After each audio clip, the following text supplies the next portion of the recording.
은퇴 후 재앙연금이 털리는 세금 폭탄과 건강보험료 쇼크, 국민연금의 배신.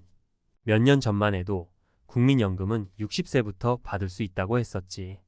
그런데 2004년을 기점으로 어느 순간 그게 65세로 바뀌더니 이제는 70세로 미뤄질 가능성이 크다고들 해. 그때는 사람들 사이에서 불만이 많았지. 연금을 받을 수 있는 나이를 갑자기 5년이나 늘려버리니 말이야. 그리고 지금 나오는 얘기들, 노인의 기준을 70세로 올리겠다는 움직임을 보면 연금 나이도 70세로 늦추겠다는 의도 아니겠어? 이게 단순히 나이의 문제가 아니야. 사실 지금 50대 초반 사람들은 연금을 70세가 돼서야 받을 가능성이 커. 근데 그게 끝이 아니야. 앞으로 국민연금 수령 나이를 계속해서 늦추면 실질적으로 평생 낸 돈에 비해 겨우 10년 정도밖에 받지 못할 수도 있다는 거지. 이게 무슨 말이냐면 50년 가까이 납부해 놓고 결국 70세가 되어서야 연금을 받기 시작하는데 그때 가서는 몸도 약해지고 평균 수명이 크게 늘어나지 않으면 그 10년 정도 받고 죽을 가능성이 크다는 거야. 평생 고생해서 번 돈을 꼬박꼬박 연금으로 내는데 정작 그 돈은 거의 받지 못한다면 무슨 의미가 있겠어? 그러니까 연금 수익률이라는 것도 사실 무의미해져. 받는 기간이 짧아지면 수익률을 따질 필요도 없어지는 거지. 그냥 내고 겨우 몇 년 받다가 끝나는 상황인데 이게 바로 국민연금의 배신이라고 할 수 있지. 사례 1. 55세 퇴직자 어씨의 불안한 미래. 첫 번째 사례로 어씨를 들어볼게. 어씨는 은퇴를 앞둔 55세 직장인. 평생을 일하며 국민연금을 납부해왔고 노후에는 이 돈으로 안락한 삶을 누릴 계획이었어. 그런데 퇴직을 하고 나니 현실은 그리 낭만적이지 않았어. 퇴직 후 건강보험료가 폭등하면서 예상하지 못했던 지출이 시작됐고 연금은 65세부터 받을 수 있다니 그때까지 어떻게 버텨야 할지 막막했지. 어씨는 계속해서 줄어드는 저축과 폭등하는 세금, 그리고 건강보험료에 시달리면서 연금이 줄곧 내일의 이야기일 뿐이라는 것을 깨달았어. 55세부터는 소득이 없는데 건강보험료는 계속 올라가고 생활비는 계속 들어가고 그 사이에 연금은 언제 줄지 모르는 상황이니 답답할 수밖에 없었지. 사례 2. 연금을 기대했던 60대 B씨의 실망. B씨는 60대 중반에 접어들면서 드디어 국민연금을 받을 기대감에 부풀어 있었어. 하지만 예상보다 훨씬 적은 금액을 받아야 했다는 사실에 충격을 받았지. 매달 꼬박꼬박 연금을 냈지만 연금 산정 방식이 바뀌면서 과거에 낸 돈의 가치가 점점 떨어져 실제 수령액은 기대 이하였어. 그동안 낸 돈을 생각하면 황당할 수밖에 없었지. 그뿐만이 아니야. 연금을 받기 시작하면서 소득이 생기니 세금도 더 내야 하고 건강보험료도 올랐어.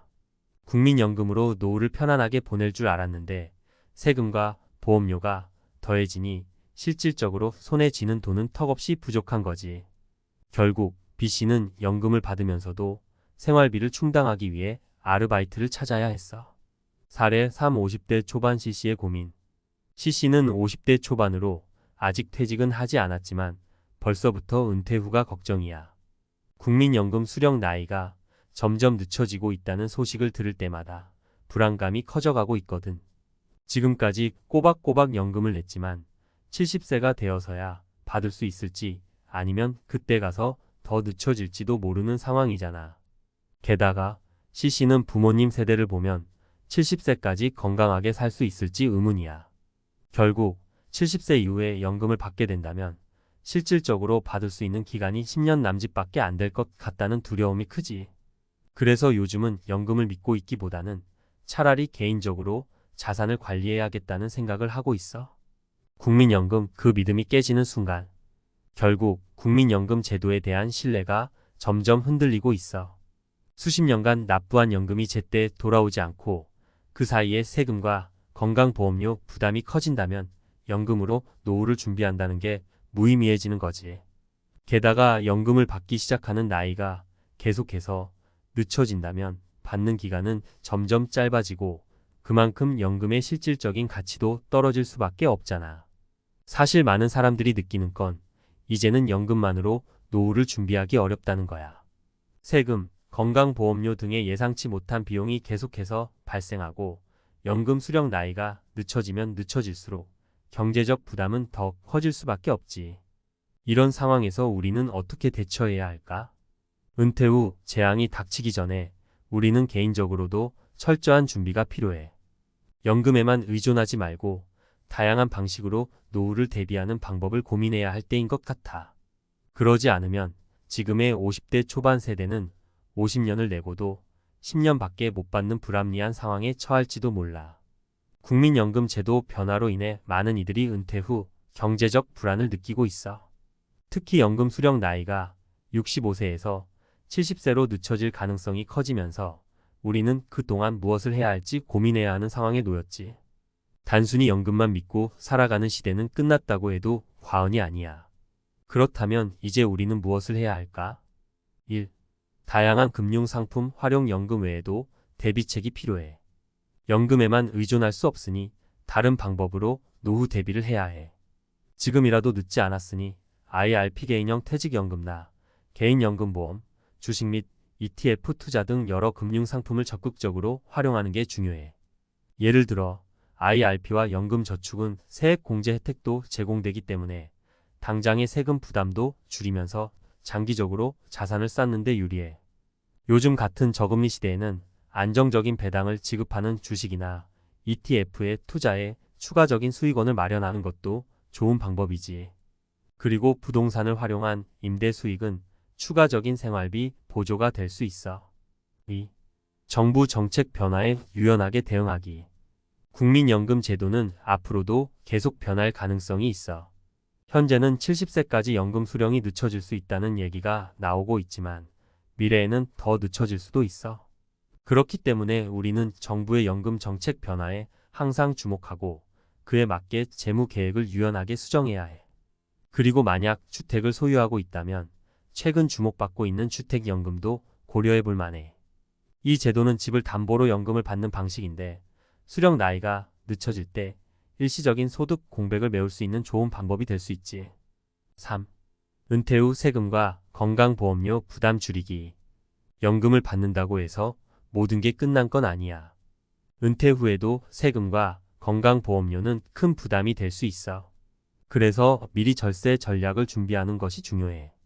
예를 들어 연금을 한꺼번에 받기보다는 조금씩 나누어 받으면 세금을 줄일 수 있고 세금 우대 혜택이 있는 상품을 활용해 금융소득을 늘리면 건강보험료 인상을 피할 수 있어. 건강보험료는 연금 수령에 따라 소득으로 잡혀서 올라갈 수 있기 때문에 이에 대비해 금융소득이 적게 잡히는 금융상품에 투자하는 것이 유리할 수 있어. 4. 실질적인 생활비 계획 세우기. 은퇴 후의 생활비는 생각보다 클 수 있어. 은퇴 이후에도 필수 지출 항목은 계속 생기고 물가도 계속 오를 것이기 때문이지. 따라서 지금부터 현실적인 생활비 계획을 세우는 것이 중요해. 기본적인 생활비뿐만 아니라 예상치 못한 의료비나 장기 요양비도 준비해야 해. 예상 의료비는 은퇴 후 커질 가능성이 크기 때문에 미리 의료보험이나 장기 요양보험을 준비해두는 것도 좋은 대비책이야. 나이가 들수록 의료비 지출은 늘어날 수밖에 없으니까 말이야. 5.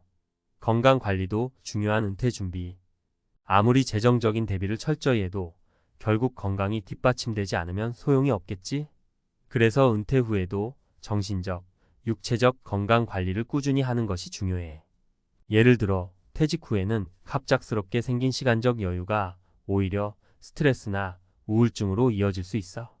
이를 방지하려면 사회적 활동이나 취미 생활을 꾸준히 유지하는 것이 좋아. 또한 규칙적인 운동과 건강한 식단을 통해 몸을 관리해야 해. 그래야만 국민연금을 받는 기간을 더 길게 그리고 건강하게 보낼 수 있을 테니까. 결국 연금만으로 노후를 준비하기는 어려운 시대가 왔어. 정부의 정책 변화를 주시하고 개인적으로 철저한 재무 계획과 건강 관리를 통해 다양한 리스크에 대비하는 것이 중요하지. 지금이라도 이런 부분을 고민하고 대비해 둔다면 은퇴 후에 닥칠 재앙을 미리 막을 수 있을 거야. 선배님, 은퇴하려면 얼마쯤 있어야 그럭저럭 살 수 있을까요? 이 질문 정말 많이 듣습니다. 40대, 50대는 물론이고 요즘엔 30대 직장인 후배들도 종종 물어보더라고요. 그런데 막상 답하기가 쉽지 않습니다. 사람마다 그럭저럭이라는 기준이 다르고 삶의 방식도 천차만별이니까요. 하지만 그렇다고 모호한 말로 얼버무릴 수는 없죠. 결국 중요한 건 숫자입니다. 나는 매달 얼마나 쓰고 있는지, 그 생활비가 몇 년간 지속될 수 있는 자산이 있는지, 그리고 인플레이션이나 예상치 못한 의료비, 장수 리스크 같은 요소를 얼마나 반영하고 있는지가 핵심입니다. 오늘은 그래서 그 질문에 정확히 숫자로 대답해 보려 합니다. 얼마 있어야 그럭저럭 살 수 있냐고요? 그 답 지금부터 함께 뜯어보시죠. 2. 본론 은퇴 후 삶을 위한 현실적인 자산 기준. 1. 은퇴 후 월 지출 평균 얼마일까? 통계청의 2024년 기준 자료에 따르면 60세 이상 1인 가구의 월 평균 소비 지출은 약 150만원, 2인 가구는 약 250만 280만원 수준입니다. 하지만 이건 평균일 뿐이고 지역, 라이프 스타일, 의료비, 주거 형태에 따라 크게 달라지죠. 대체로 그럭저럭 중산층처럼 살기 위한 기준을 잡으면 1인 가구 월 18만 200만원, 2인 가구 월 28만 300만원 정도를 현실적인 선으로 잡는 경우가 많습니다. 연간으로 치면 1인 가구 연 2,400만원, 2인 가구 연 3,600만원. 이 자산 총액으로 환산하면 일반적인 은퇴 설계에서는 4% 룰이라는 개념이 자주 언급됩니다. 쉽게 말해 연간 생활비의 25배 정도가 있으면 은퇴 후 자산을 30년 이상 유지할 수 있다는 이론입니다. 연 2,400만원 지출 자산 약 6억 원, 연 3,600만원 지출 자산 약 9억 원. 하지만 여기에는 조건이 있습니다. 배당이나 임대소득, 연금 등의 현금 흐름이 없다면 이 정도 자산이 필요하다는 뜻이죠. 공적연금이나 부동산 임대료가 일부 보완된다면 총 자산은 더 낮아도 됩니다. 3. 국민연금 어디까지 보탬이 될까? 2024년 기준으로 국민연금 평균 수령액은 개인 평균 월 60만원대, 부부 합산 평균 월 130만원대. 따라서 이 금액이 전체 생활비의 절반 이상을 커버할 수 있다면 필요한 은퇴 자산도 크게 줄어듭니다. 예를 들어 월 300만원이 필요하고 국민연금으로 130만원이 들어온다면 나머지 170만원 12개월 연간 2,040만원만 자산에서 인출하면 됩니다. 그렇다면 필요한 자산은 2,040만원 25배 5억 1천만원. 결국 국민연금 유무, 부동산, 기타 수입 여부에 따라 필요한 자산은 3억에서 9억 사이로 편차가 크다고 볼 수 있습니다. 3. 사례로 보는 은퇴 자산 현실. 사례 1. 6억으로 시작했지만 예상 못한 비용에 당황했죠. 정진수 64세. 정진수 씨는 60세에 6억 원을 준비하고 은퇴했습니다. 국민연금은 월 75만원, 주거는 자가였기에 자신 있었죠.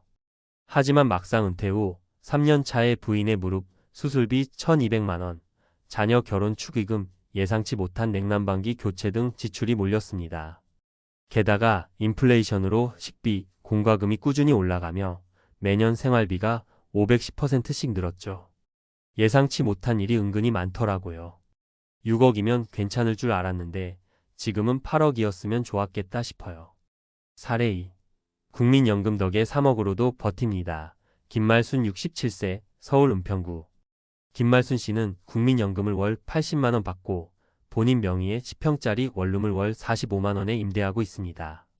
주거는 전세 보증금 1억 원, 본인 생활비는 월 150만원 선으로 유지합니다. 국민연금과 월세 수입으로 거의 해결되니까 자산에서 꺼내 쓸 일이 별로 없어요. 총 자산은 3억 정도지만 크게 불안하지 않아요. 오히려 의료비만 걱정이죠. 사례 3. 자산은 많았는데 소비 습관이 발목 잡았어요. 박성호 62세, 경기 성남. 박성호 씨는 10억 가까이 자산을 갖고 은퇴했지만 골프, 외식, 여행 등 지출 습관이 유지되면서 5년 만에 4억을 써버렸습니다. 젊을 때처럼 쓰다 보니 금방 줄더라고요.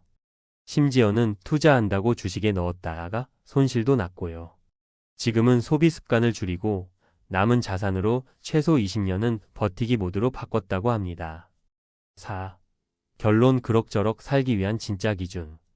얼마 있어야 그럭저럭 산다는 질문엔 딱 떨어지는 답은 없습니다. 하지만 다음 세 가지 기준을 기억하시면 조금은 뚜렷한 방향을 잡을 수 있습니다. 기준 생활비를 정하라. 1인 가구는 18만 200만 원, 2인 가구는 28만 300만 원 정도. 현금 흐름을 따져라. 국민연금, 임대료, 이자, 배당이 있다면 그만큼 자산이 줄어도 된다. 변동 비용과 돌발 비용을 고려하라. 의료비, 인플레이션, 가족 지원 등의 지출은 반드시 여유분으로 반영해야 한다. 전문가 의견 한 줄 요약. 금액보다 중요한 건 흐름입니다. 자산이 얼마냐 보다 매달 얼마가 안정적으로 들어오고 나가는지를 설계해야 합니다. 강정민 은퇴 설계사. 앞으로 자산을 쌓아가든 줄여나가든 중요한 건 내 생활비 흐름을 정확히 아는 것입니다. 그게 바로 은퇴 후 안심의 첫 걸음입니다. 5. 은퇴 자산의 숫자를 넘는 진짜 전략 전문가 3인의 조언. 은퇴 설계는 단순히 자산의 크기를 측정하는 계산 문제가 아닙니다. 전문가들은 공통적으로 자산의 흐름, 리스크 관리, 그리고 심리적 안정감이 더 중요하다고 말합니다. 아래는 실제 전문가들의 인터뷰와 조언을 정리한 내용입니다. 정답은 없다. 내 숫자를 만들어야 한다. 김하늘 CFP 국내 20년 차 은퇴 재무설계 전문가. 가장 흔한 착각은 남들 기준을 따라가는 겁니다. 누구는 10억 있다더라. 친구는 6억으로 은퇴했다더라라는 말에 휘둘리죠. 그런데 은퇴는 정말 철저하게 개인 맞춤이어야 합니다. 김하늘 CFP는 모든 은퇴 설계의 시작은 자기 생활비 정확히 알기라고 강조합니다. 단순히 지금 쓰는 돈이 아니라 은퇴 후 늘어날 수 있는 의료비, 줄어들 생활비 항목 등을 감안해 은퇴 후 생활비 시뮬레이션을 해보는 게 필수라고 합니다. 또한 그는 국민연금이나 주택 임대 수익 같은 고정 수입이 있다면 35억만으로도 은퇴 설계가 가능하다며 단순한 자산 총액보다는 현금 흐름 기반의 자산 운용이 핵심이라고 강조합니다.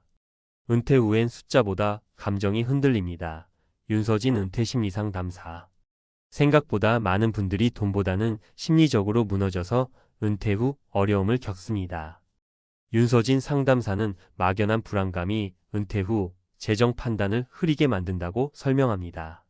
예를 들어 자산이 7억 있어도 매달 돈이 나가는 걸 견디지 못해 무리하게 투자하거나 갑자기 소비를 과도하게 줄이는 등 극단적인 선택을 하기도 합니다.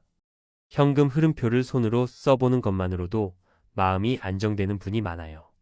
지출이 보이고 연금이 언제 들어오고 자산이 얼마나 남는지가 눈에 보이면 그제서야 사람들은 살아갈 수 있겠다는 느낌을 갖게 됩니다. 결국 숫자의 명확화가 심리 안정의 핵심이라는 조언입니다. 리스크를 설계 안 하면 숫자는 의미 없습니다. 조민호 자산관리사. 많은 은퇴자들이 78억이 있어도 의료비, 자녀 지원, 사기, 투자 손실 등 예측 불가능한 변수에 대비하지 못해 고꾸라집니다. 조민호 자산관리사는 은퇴 이후의 리스크 3대장으로 다음을 꼽습니다. 예상 못한 건강 문제, 자녀의 돌발 지원 요청 결혼, 주택자금, 잘못된 투자나 사기. 이를 대비하기 위해 그는 4개의 버킷 자산 항아리 전략을 제안합니다. 생활비 버킷, 13년치 생활비는 예금, CMA 등 안전한 곳에.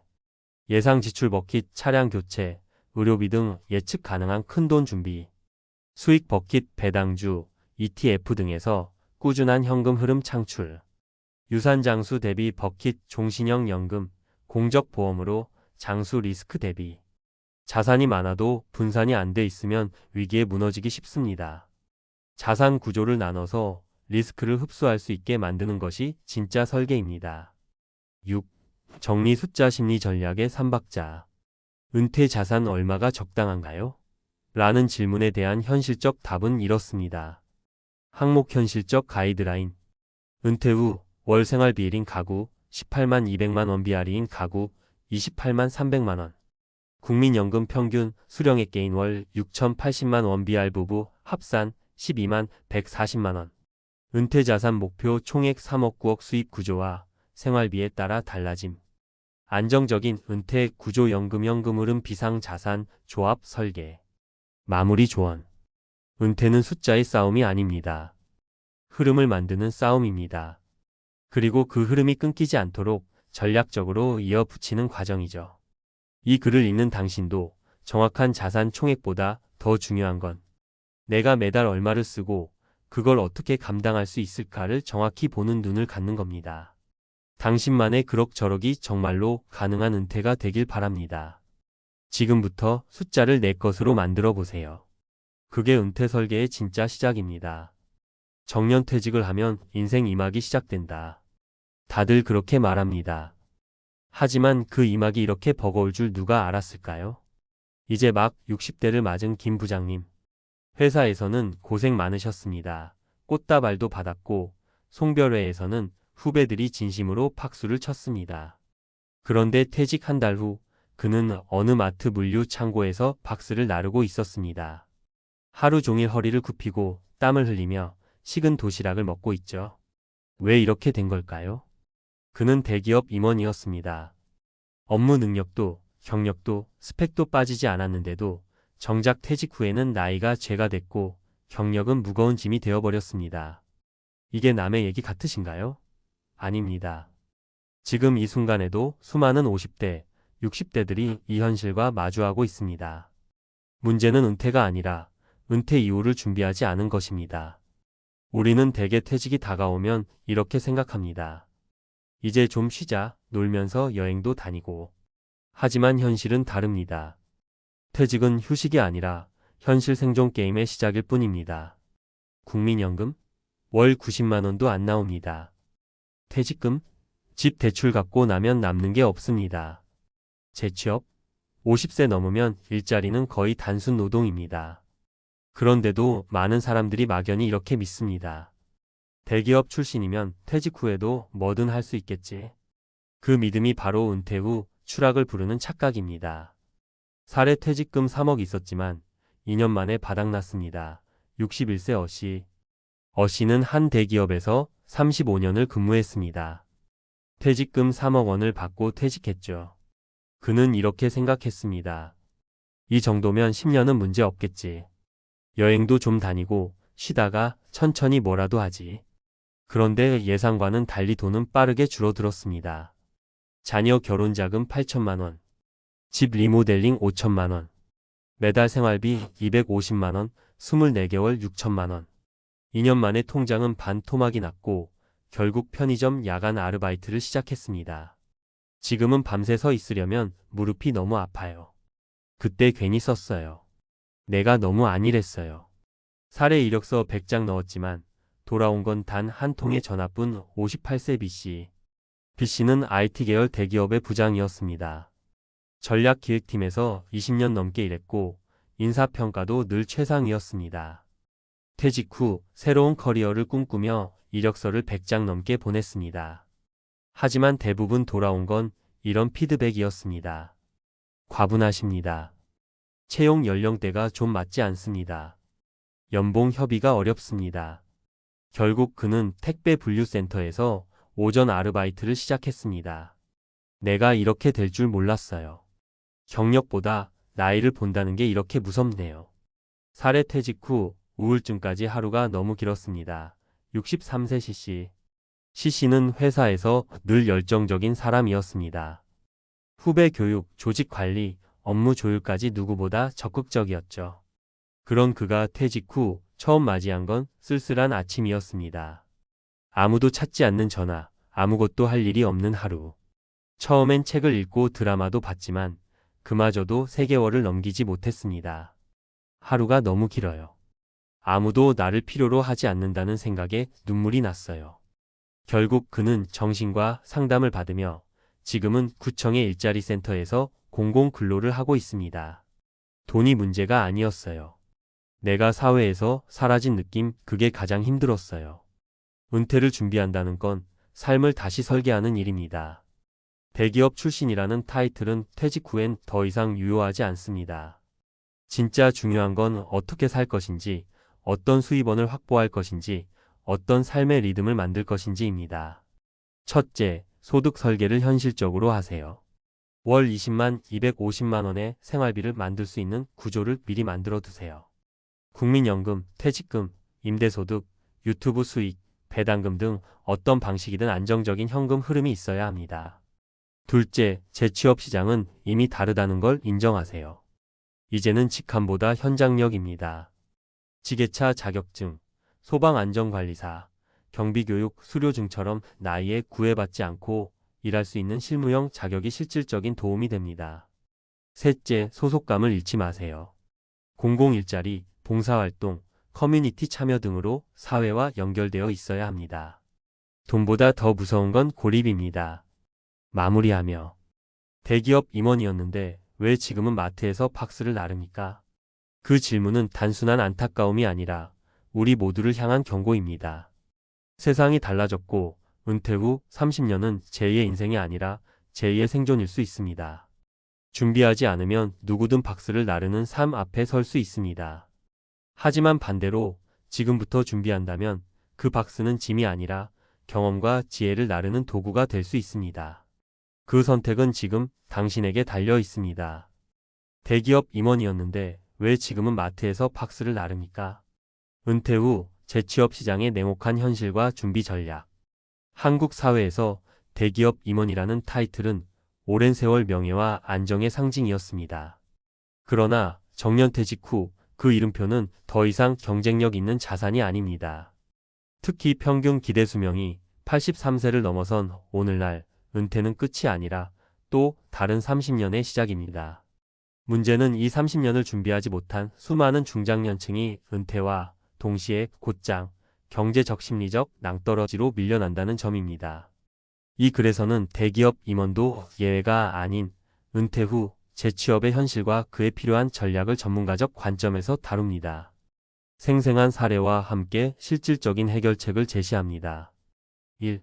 명함은 내려놓는 순간 시장은 당신을 다시 평가한다. 퇴직 후 가장 큰 착각은 경력이 여전히 통할 것이라는 믿음입니다. 그러나 현실은 다릅니다. 퇴직한 순간부터 시장은 새로운 눈으로 퇴직자를 평가합니다. 나이, 비용 부담, 유연성 부족, 최신 기술 격차 등으로 인해 대다수 5060대는 재취업 시장에서 경쟁력을 인정받기 어렵습니다. 실제 통계에 따르면 2023년 고용노동부 자료에서 50대 이상 중장년층의 평균 재취업 기간은 9개월 이상, 재취업 후 평균 임금은 퇴직 전 대비 절반 이하로 떨어지는 것으로 나타났습니다. 이는 단순히 직업을 찾는 문제가 아닌 삶의 구조 자체를 재설계해야 하는 과제임을 시사합니다. 2. 사례 1. 퇴직금 3억, 불과 2년 만에 바닥난 어씨. 서울 강남에 거주하는 어씨는 35년간 대기업에 근무했고 퇴직 당시 3억 원의 퇴직금을 수령했습니다. 그는 퇴직 후 여유를 즐기며 여행도 다니고 자녀 결혼과 집 리모델링 등 가족을 위한 소비에 집중했습니다. 그러나 불과 2년 만에 생활비, 경조사비, 예상치 못한 의료비 등으로 인해 3억 중 대부분이 소진되었습니다. 전문가 분석. 퇴직 직후의 자산 소비는 심리적인 보상 심리와 무계획한 소비 패턴이 복합적으로 작용한 결과입니다. 퇴직 후 최소 2030년의 생애 주기를 고려할 때 퇴직금의 연소득 환산 계획은 필수입니다. 예를 들어 3억 원의 자산은 연 3% 수익률 기준으로 연 900만 원, 월 약 75만 원의 생활비로 환산됩니다. 이해를 돕기 위한 수치화가 중요합니다. 3. 사례 2. 이력서 100장 보냈지만 연락은 한 곳뿐. IT 부문 출신 B씨. B씨는 국내 대기업의 전략기획 부서에서 20년 이상 일하며 성과를 인정받아왔습니다. 퇴직 후 동일 업계 재취업을 기대했지만 100장이 넘는 이력서를 보내고도 단 한 곳에서만 연락을 받았습니다. 면접에서 그는 과분하다, 조직 문화에 적응이 어려울 수 있다는 피드백을 들었습니다. 전문가 분석. 이는 과잉 스펙 역차별의 대표적 사례입니다. 기업 입장에서는 높은 연봉 요구, 변화에 대한 유연성 부족, 조직 내 위계 질서에 대한 부담을 고려하게 됩니다. 결국 경력보다 가성비와 조직 적합성을 우선시하는 구조에서 기존 명함은 오히려 걸림돌이 되는 셈입니다. 따라서 재취업을 원하는 중장년층은 기존 전문 분야를 고집하기보다 시장 수요에 맞는 재교육과 전환 직무 개발이 필요합니다. 대표적인 예로는 소방안전관리자, 지게차 운전기능사, 사회복지사, 반려동물관리사 등이 있습니다. 4. 사례 3. 고립감과 정체성 상실, 결국 찾아온 우울증. 63세 C씨. 한 중견기업의 임원으로 재직했던 C씨는 퇴직 후 사회적 역할 상실로 인한 정체성 혼란과 외로움에 빠졌습니다. 가족은 바쁘고 주변 친구들도 각자 생계에 바쁘다 보니 소통의 끈은 점차 끊겼고 결국 우울증 진단을 받게 되었습니다. 전문가 분석. 정년퇴직은 단지 직장을 그만두는 것이 아니라 사회적 연결망이 단절되는 위기입니다. 따라서 퇴직 전부터 사회적 역할을 유지할 수 있는 커뮤니티 활동, 봉사, 소모임 참여 등의 비경제적 활동을 확보해 두는 것이 중요합니다. 고용노동부의 신중년 경력형 일자리 사업, 지방자치단체의 5060 인생이모작 지원센터 등을 활용하면 새로운 소속감을 갖고 건강하게 사회에 머무를 수 있습니다. 5. 은퇴 준비의 3가지 핵심 전략. 현금 흐름 확보. 퇴직금, 연금 외에도 월 200만 원 이상의 현금 흐름을 확보할 수 있는 구조를 설계해야 합니다. 예를 들어 주택연금, 고정배당 ETF, SHD, VYM 등 투자, 유튜브나 블로그 등을 통한 콘텐츠 수익화, 위와 같은 소규모 다수 수입원 확보 전략이 필수입니다. 실무형 자격증 취득. 고연령층에게도 기회를 주는 업종은 안전관리교육 분야입니다. 대표적으로 소방안전관리자 2급, 산업안전기사, 경비지도사, 요양보호사. 단순 노동이 아닌 지속 가능하고 전문성이 있는 직무에 초점을 맞추는 것이 관건입니다. 심리적 준비와 정체성 재정립. 나는 누구인가? 라는 질문에 답할 수 있어야 합니다. 직함과 급여 대신 삶의 의미를 어디서 찾을지를 스스로 정의해야 합니다. 퇴직 후 자존감 하락을 막기 위해선 사회적 기여감, 자기개발, 건강관리의 3축을 유지해야 합니다. 결론. 대기업 임원이었는데 왜 지금은 마트에서 박스를 나릅니까? 이 문장은 단순한 개인의 추락 이야기가 아닙니다. 은퇴 후 인생을 준비하지 않은 사람에게 벌어지는 예고된 현실입니다. 누구나 맞이할 은퇴, 그 이후를 위해 정서적, 재정적, 사회적 준비는 더 이상 선택이 아닌 필수입니다. 지금이 바로 당신의 노후 시나리오를 다시 설계해야 할 순간입니다. 5060세대에 접어들면 건강, 경제, 그리고 삶의 가치가 중요한 시점이에요. 이 시기는 인생의 마지막 준비 단계라 할 수 있죠. 이때 우리가 해야 할 것은 단순히 몸을 유지하는 것만이 아니라 정신적으로 그리고 경제적으로도 안정된 노후를 설계하는 거예요. 특히나 술을 너무 자주 마시는 건 건강뿐만 아니라 노후 준비에 악영향을 줄 수 있죠. 그래서 저는 오늘 비참한 노후를 피할 수 있는 3가지 중요한 방법을 구체적으로 소개할게요. 1. 건강관리. 작은 변화가 큰 차이를 만든다. 나이가 들수록 건강이 무엇보다 중요한 재산이라는 말 많이 들으셨죠? 나이가 50대, 60대에 들어서면 우리 몸은 회복력이 급격히 떨어지고 각종 질병에 노출되기 쉬워요. 이때 정말 중요한 건 과한 음주나 흡연을 줄이고 규칙적인 운동을 시작하는 것이에요. 사례 1. 꾸준한 운동으로 건강을 지킨 김씨 이야기. 김씨는 52세 때까지 술을 자주 마셨고 운동은 전혀 하지 않았어요. 그러다 보니 55세쯤 허리 디스크가 터지고 고혈압이 생겼죠. 병원에서는 계속 약을 먹어야 한다는 진단을 받았어요. 처음엔 약에 의존했지만 시간이 지날수록 몸 상태는 더 나빠졌어요. 그러던 중 김씨는 친구의 권유로 일주일에 3번 걷기를 시작했어요. 술도 주 2회에서 1회로 줄이고 금주하는 날엔 물을 많이 마시고 규칙적인 생활을 했어요. 6개월 후 김씨는 혈압이 안정되고 허리 통증도 눈에 띄게 줄어들었어요. 병원에서도 약 복용량을 줄여도 된다고 하더군요. 결국 김씨는 건강한 생활 습관 덕분에 더 나이 들어서도 큰 질병 없이 지낼 수 있었죠. 결론. 운동과 건강관리, 이건 진짜 아무리 강조해도 지나치지 않아요. 젊었을 때는 몰라도 5060세대가 되면 술보다는 걷기, 스트레칭 같은 가벼운 운동이 정말 큰 변화를 만듭니다. 2. 경제관리. 미리 준비하고 계획하라. 5060세대의 가장 큰 고민 중 하나는 바로 은퇴 후 경제적인 문제죠. 60대, 70대에 들어서면 고정수입이 없어질 가능성이 높고 국민연금이나 개인연금만으로는 생활이 어렵다는 걸 다들 아실 거예요. 그래서 돈 관리가 정말 중요한데 여기서도 술 같은 사치품에 대한 소비를 줄이는 게 큰 도움이 될 수 있어요. 사례 2 무계획 소비로 후회한 이씨 이야기. 이 씨는 40대 중반부터 60세까지 고액 연봉을 받았지만 술과 회식, 여행에 많은 돈을 썼어요. 처음엔 돈이 많으니 여유롭게 살았지만 정작 60세가 되면서 회사에서 명예퇴직을 권유받았죠. 퇴직금을 받았지만 그동안 아무런 경제적 준비를 하지 않았던 터라 퇴직금도 얼마 지나지 않아 다 써버렸어요. 결국 65세에 아르바이트를 하며 생활비를 충당해야 했어요. 결론 경제 관리는 50대부터가 정말 중요해요. 은퇴 후의 생활을 미리 계획하고 불필요한 지출을 줄이는 습관을 들이는 게 필수죠.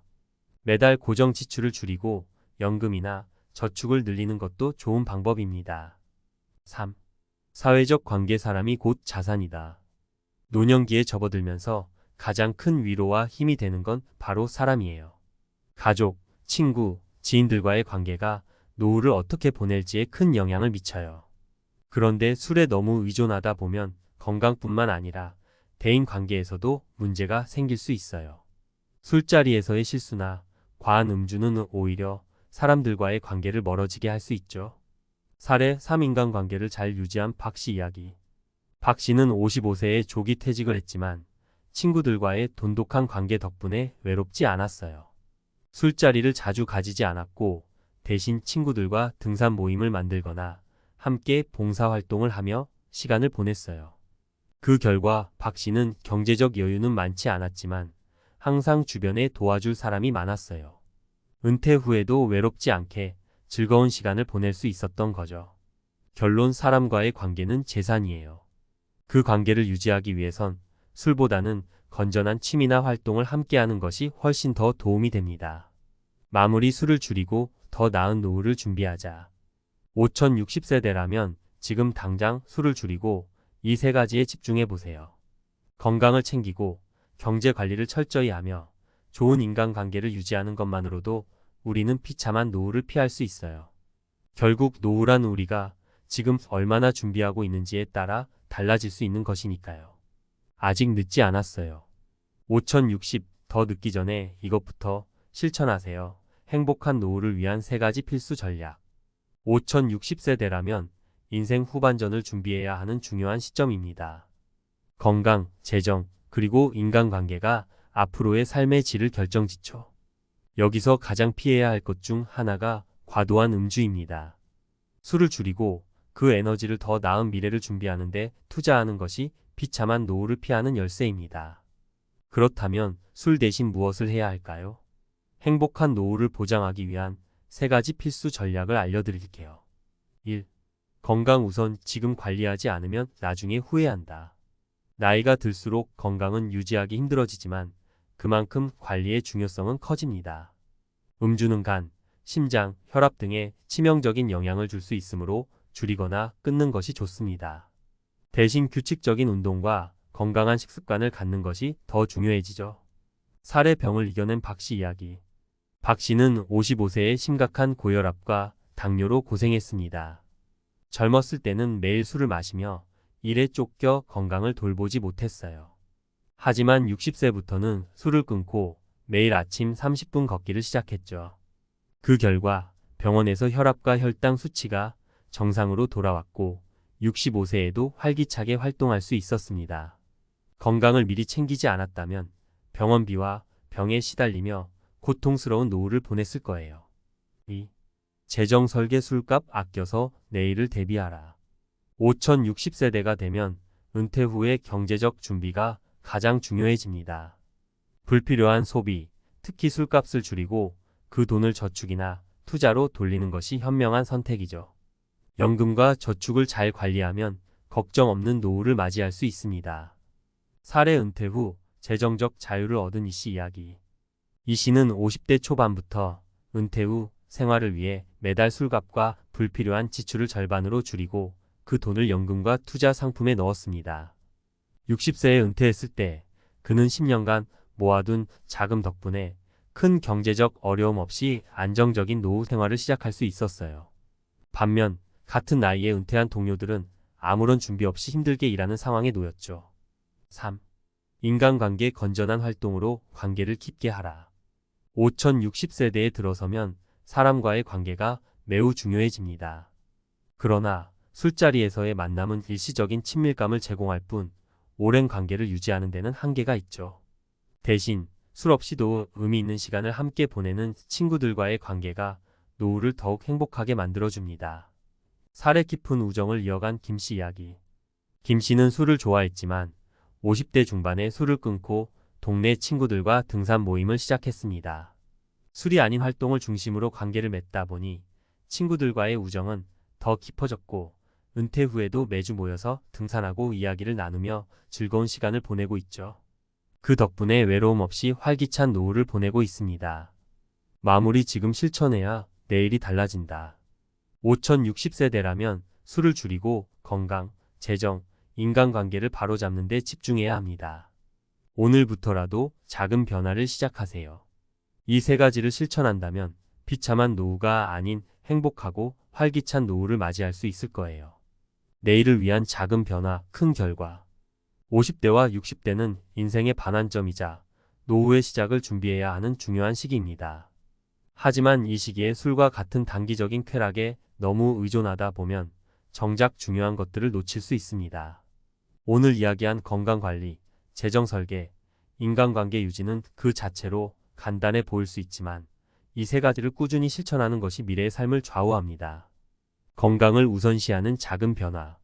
건강은 한번 잃으면 다시 찾기 어렵습니다. 작은 습관 변화만으로도 놀라운 결과를 얻을 수 있다는 걸 사례에서 보셨죠? 술 한 잔을 줄이고 대신 매일 30분만 걸어도 삶의 질이 달라질 수 있습니다. 재정 관리에서 오는 안정감. 술값으로 쓰던 돈을 저축하거나 연금으로 돌리면 그 작은 금액들이 모여 안정된 노후를 만들어줄 수 있습니다. 큰 경제적 자산이 아니라 미리 계획한 경제적 준비가 진정한 노후의 안전망이 되어줄 것입니다. 인간관계에서 오는 힘. 사람들과의 의미 있는 관계는 노년기를 더욱 행복하게 만듭니다. 술자리에서 맺어진 일시적 관계보다는 함께 건전한 활동을 즐기고 삶을 공유할 수 있는 깊은 관계가 진정한 자산입니다. 결국 우리는 서로에게 의지하며 살아가니까요.